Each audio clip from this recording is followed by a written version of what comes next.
शहर से काफ़ी दूर पहाड़ियों के बीच एक पुरानी हवेली थी। लोग कहते थे कि उस हवेली पर बुरा साया है।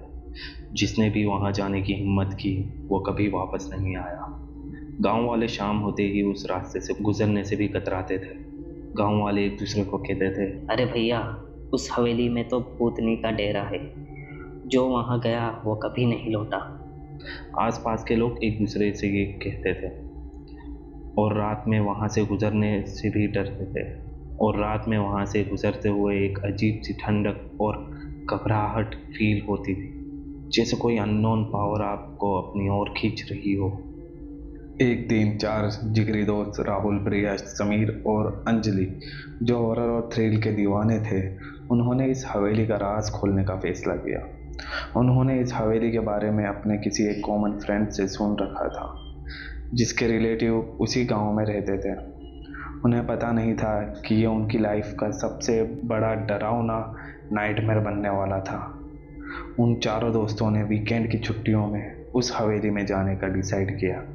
जैसा कि वो लोगों ने प्लान किया था, वो सैटरडे मॉर्निंग को उस गांव पहुंच गए थे और अपने वही दोस्त के रिलेटिव के वहां रुके थे। उनका गांव वालों ने अच्छे से स्वागत किया, खिलाया पिलाया और उनकी हर ज़रूरत का ध्यान रखा। दोपहर का खाना खाने के बाद जब वो लोग कुछ गांव वालों के साथ एक झाड़ के नीचे बैठे थे, तब समीर ने गांव वालों से उस हवेली के बारे में पूछा जहां वो जाने वाले थे। तभी वहां बैठे सभी गांव वालों के मुस्कुराते हुए चेहरे सीरियस हो गए और उनमें से एक आदमी ने कहा, भैया, आप शहर से आए हो, आपको हमारी बातों पर यकीन नहीं होगा, लेकिन उस हवेली की और देखना भी मत। वो हवेली बहुत श्रापित है। अगर उसके आसपास भी कोई ज़्यादा देर तक रुक जाता है तो उसे तेज़ बुखार हो जाता है। मेरी मानो तो उस हवेली से दूर ही रहना। गांव वालों की हवेली की बातों ने राहुल, समीर और प्रिया को और ज़्यादा एक्साइटेड कर दिया था। वहीं अंजलि को अब हवेली जाने से डर लग रहा था। डरते ही सही, लेकिन अपने तीनों दोस्तों का साथ देने के लिए अंजलि भी हवेली जाने के लिए रेडी हो गई।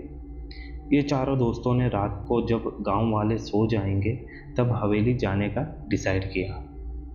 रात के ठीक 11 बज रहे थे जब पूरा गांव सो चुका था। ये चारों हवेली पहुंच गए। घने जंगल ने हवेली को ऐसे घेर रखा था कि चांद की हल्की हल्की रोशनी भी अंदर मुश्किल से आ रही थी। हवेली को देखकर ही पेट में एक अजीब सी गुदगुदाहट होने लगी थी। अंदर घुसते ही ऐसा लगा जैसे किसी बर्फ के गोले में घुस गए हो। हवा में एक अजीब सी घुटन थी। कमरों में धूल की मोटी परतें और मकड़ी के जाले ऐसे बिछे थे जैसे बरसों से यहाँ मौत का डेरा हो। एक अजीब सी सड़ी हुई स्मेल पूरे माहौल को और दहशत भरा बना रही थी, जैसे किसी पुरानी कब्र से आ रही हो। राहुल ने अपने गोप्रो को ऑन किया और वो सांस रोककर हवेली के हर कोने को खंगालने लगे। तभी उनकी नज़र एक पुराने जंग लगे बंद दरवाजे पर पड़ी। उस पर धूल की ऐसी लेयर जमी थी जैसे 100 सालों से बंद हो। अंजलि को उस दरवाजे के पीछे कुछ अनहोनी का एहसास हुआ। उस दरवाजे पर एक लॉक लगा हुआ था और उस पर लाल धागे लिपटे हुए थे। राहुल धागे खोलने आगे बढ़ा, तभी अंजलि ने उसे रोक लिया और कहने लगी, बस करते हैं, मुझे इसके आगे जाना ठीक नहीं लग रहा। उसकी ये बात सुनकर समीर हंसने लगा और कहा, अरे तुम गांव वालों की कहानियों से इतना डर गई क्या? वो तब बस मनगढ़ंत कहानियाँ थी जो पहले के लोगों ने टाइम पास के लिए बना ली होगी। समीर ने धागों को अपने पास पड़े प्लेट से काट दिया और लॉक को खोलने लगा। इतने में बाहर से कुत्तों की जोर जोर से भौंकने की और रोने की आवाज़ आने लगी। तब प्रिया भी डर गई थी और राहुल को भी ठीक नहीं लग रहा था, लेकिन समीर ने लॉक को एक पत्थर से जोर से मारा जिससे वो टूट गया और उसने दरवाजे को खोल दिया। तो सामने एक काला घना गलियारा था जो एक बड़े खाली हॉल में खुलता था।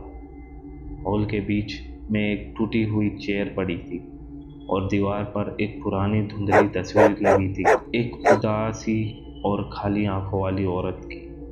जैसे कि उन्होंने वो तस्वीर देखी उन्हें एक धीमी फुसफुसाती हुई आवाज़ सुनाई दी, जैसे कोई उनके कान में धीरे से कुछ कह रहा हो।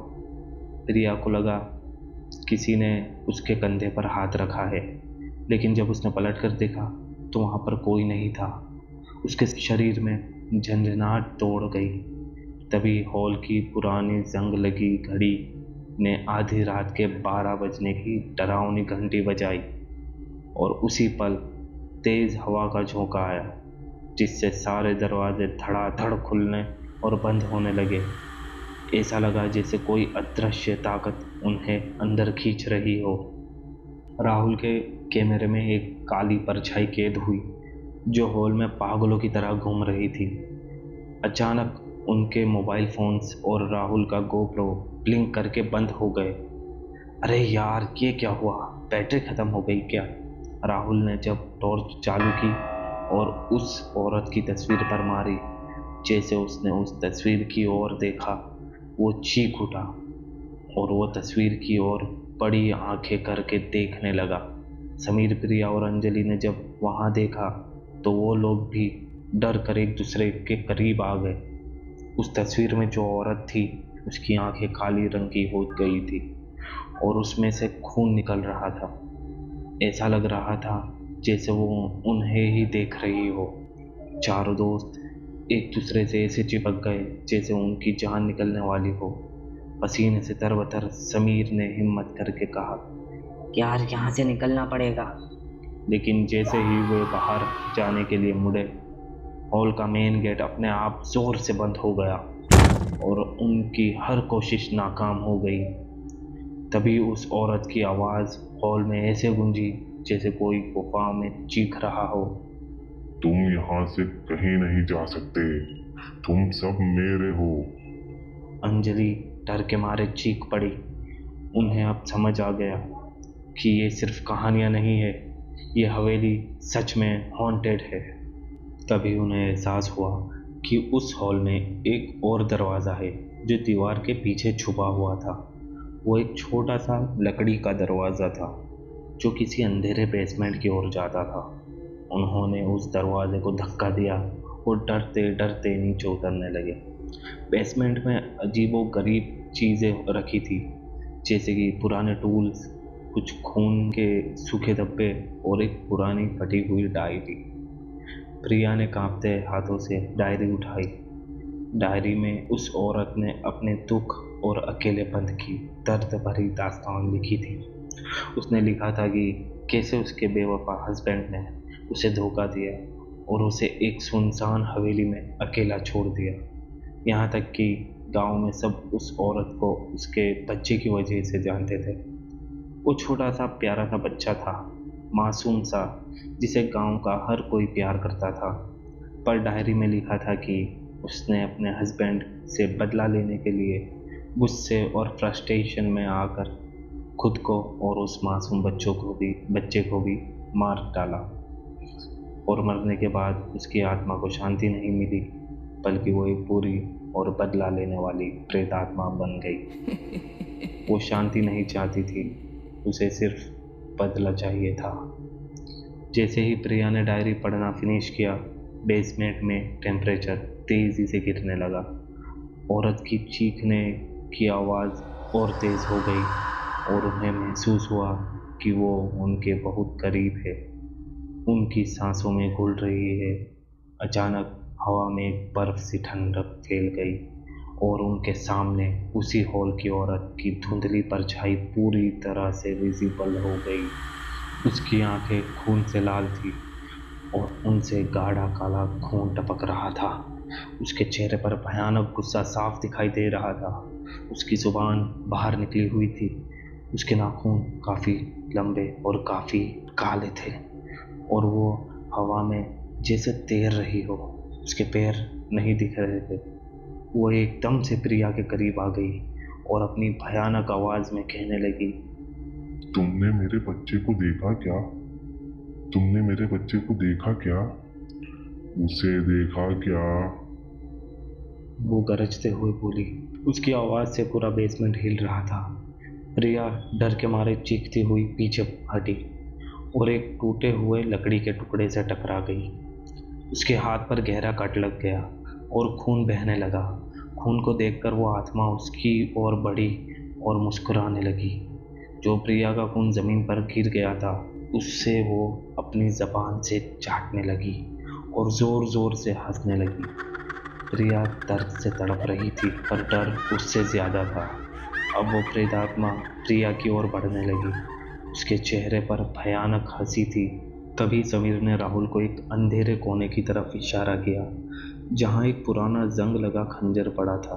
किसी को नहीं पता था कि वो खंजर वहां कैसे आया, लेकिन उस वक्त उन्हें कुछ नहीं सूझा। राहुल ने उस खंजर को उठाया।